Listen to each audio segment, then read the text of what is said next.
If you get annihilated in your final game of your conference tournament, lose by 20 plus, 23-10 against the spread. Now, this trend makes all the sense in the world to me.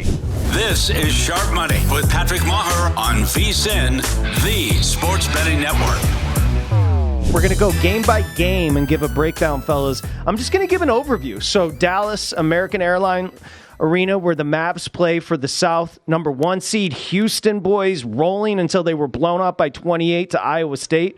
Previously had won 11 straight. Now, as far as the toughest draw in the South, Dustin and Steve, I look to Florida because they're a 7 seed and they get the winner of Boise State, Colorado with the play-in.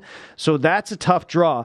JMU, the 12 matchup, of course, against Wisconsin. That's fascinating because JMU comes into this with the nation's longest win streak at 13 games. Now, Houston Marquette could end up meeting in the Elite Eight. That's the 1-2 seed. Two of the most disruptive defensive teams potentially in the Elite Eight. But as far as Marquette, it comes down to Tyler Kolek.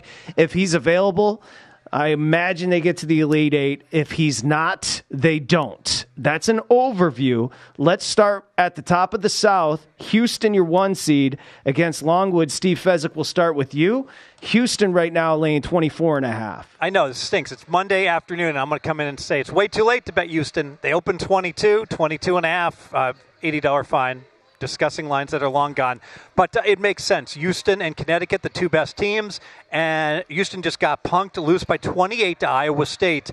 And again, lots of love to Jared Smith. Love Jared. Trend he came up with. If you get annihilated in your final game of your conference tournament, lose by 20 plus, 23-10 against the spread. Now, this trend makes all the sense in the world to me. You got a team that gets smacked around, so they're not going to be like having everyone tell them how great they are. They're going to be motivated in practice for 5 days. And the odds makers, it's going to give them a little less credit when they put their openers out there, and that's why Houston opened as a more modest favorite. By the way, this is Bridge Jumper number 1. I did bet Houston. It's still available in faraway places, minus 2,600. I think Houston wins this game 99% of the time. How good of a bet is this if you can lay only minus 2,600 on a 99% bet? That is one fine wager. But again, don't bet more than 5% of your betting bankroll on any one play. So don't come back at me and say I just lost my rent money, Fez, because I bet Houston on the money line. But I certainly did bet Houston on the money line, and it is still available, so that's what the bet that I would recommend. Fez not afraid of the Lancers with Houston. Houston coming in a bitter mood. Dustin, after getting waxed by Iowa State. It's the number 1 field goal defense in the country. And Houston taking on a Longwood offense that is 208th in effective field goal percentage. And they are 331st in the country in three-pointers made this year. I have a prop bet I want the bookmakers to put up. Hopefully Jeff Benson is listening and not at lunch. Jeff, I want to see over-under. We talk about the race to 15 bet. Well, the race to 15 bet isn't going to be any fun in this one because Houston's going to crush them.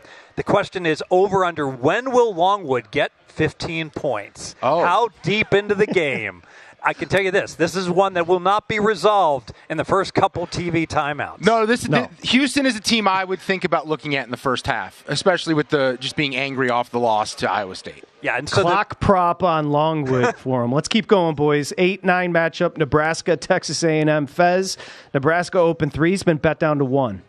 Yeah, I don't. I guess I'm in the minority. I think the whole Big Ten's lousy. All right, and here's this is real high-level analytics, so be careful, everyone. Northwestern is never any good. I went to Northwestern. We lack, even with Boo Buie being a great player, we lack the horses to ever be a really good team. So when Northwestern has a solid winning year in the Big Ten, that means the Big Ten has to be way down in football or in basketball. And so because of that, I will make the case that most of the Big Ten's likely overrated, including Nebraska. Yeah, they're good at home, and I know all the Big Ten teams were great at home. They're not at home here. I can only look towards A&M if I had to play it.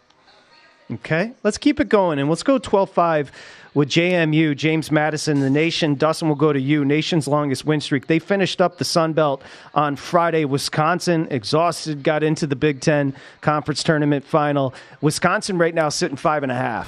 And Wisconsin's shooting the ball well. The thing is, when you look at James Madison, they're the 5th best in the country at defending the 3. Opponents shooting 28.8% offensively. JMU 20th in offensive efficiency. They're a really good team. The problem I have, Steve, and maybe you can speak more to this, they might be too trendy of a dog in a 5-12 matchup. Everyone loves the Dukes, and that always terrifies me. Not everyone loves them. The line was 4.5 this morning when I woke up for the first time at 5 a.m., and now it's at 6. So the good Dr. Bob, I know, is on the Badgers. I hope I can say that. And he has lots of followers. And so this will be the peak. This will be the highest that the Badgers get.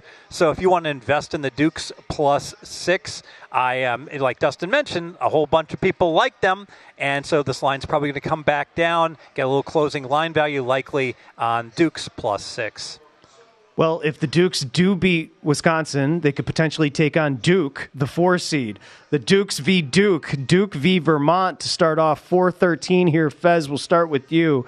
This number open, Duke 11.5, bet up to 12. Yeah, and, Vermont was a monster for years. I mean, going all the way back to, remember when they beat Boeheim and Syracuse, and they're like catching 12?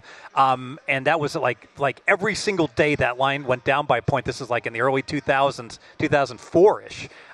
This Vermont team's not nearly as good. They get to play their conference tournament at home, so they have an advantage there.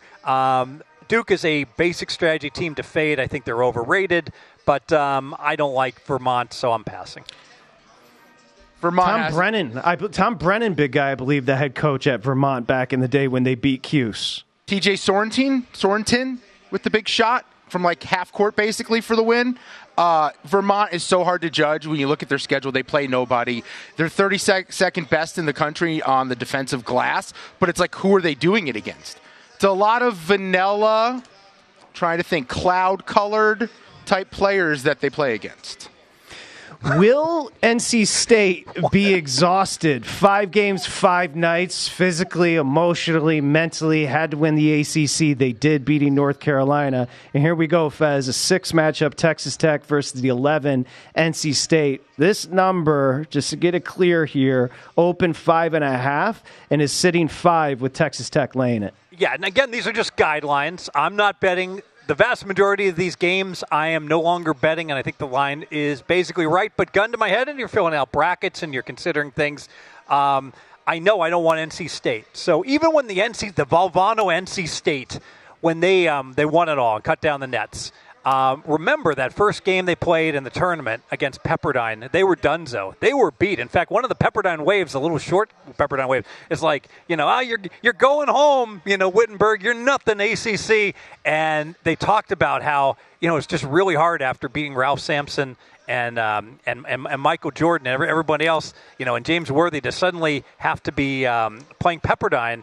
I could see NC State going home to accolades and partying, and their coach celebrating. Apparently, he's gotten like a guaranteed $40 million on his contract the next 6 years. Tech or nothing.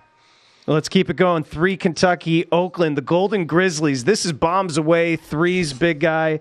Run, maybe play some defense. This could potentially be the highest scoring game of the first round. Obviously, Kentucky, taller. Going to be throwing a bunch of lobs. Oakland likes to shoot it from 3. The number is 13.5 with the Kentucky laying it. Oh, I hate it for our guy, Greg Campy. Look, he's been ahead of the analytic charge. You taught me about that very early on when he used to come on our old show. Oakland, they can shoot the 3, 35.5% from 3. They got 4 guys averaging in double figures, 28th in offensive efficiency. But when we're talking offense, we're talking about what Kentucky's throwing out there with their big 3. It's a different brand of basketball. I like Kentucky here to cover that number. Let me ask both of you. There'll be props up on things like which will be the highest scoring game of the day. This would seem to be an excellent candidate. This correct? Is the one I have. I wrote in my notes, Steve, highest scoring game of the first round. Potentially could be. These 2 teams don't pretend to play defense. We know Kentucky, the Golden Grizzlies, the same. Let's jump to the bottom of the bracket, Steve. Let's go to Marquette. Western Kentucky, of course, Kolek is the big question. Looks like he is going to be available, and Marquette's 14 right now, laying it. So whenever you have an uncertainty about a really key player, especially a point guard, I always turn to live wagering because you don't want to bet a game where you're confident in the line. You want to bet a game where it's unclear what the line should be, and Kolek's probably worth 3. 3.5 to the side and 3.5 to the total. So if he's not right, he'll be out there. But if he's not right, I think then you can get on the dog and get on the under. And if he looks smooth sailing, you probably want to look towards Marquette. Would you guys agree? Yeah, totally agree. And remember, Florida, I think that is a tough seeding at 7 as they await the 10, Boise State, Colorado. In Dayton, close to where Steve Fezzik grew up, I do believe, Dayton, Ohio. When we return, that's the South. I don't think the South is that brutal for Houston, if we're being honest. I think they got a pretty good draw. Let's move to the Midwest when we return. Purdue, your 1 seed in the Midwest, of course. It's a legacy tournament for Edey. The 2 seed Tennessee. Creighton's in there. Texas is in there. Kansas banged up is in there as well.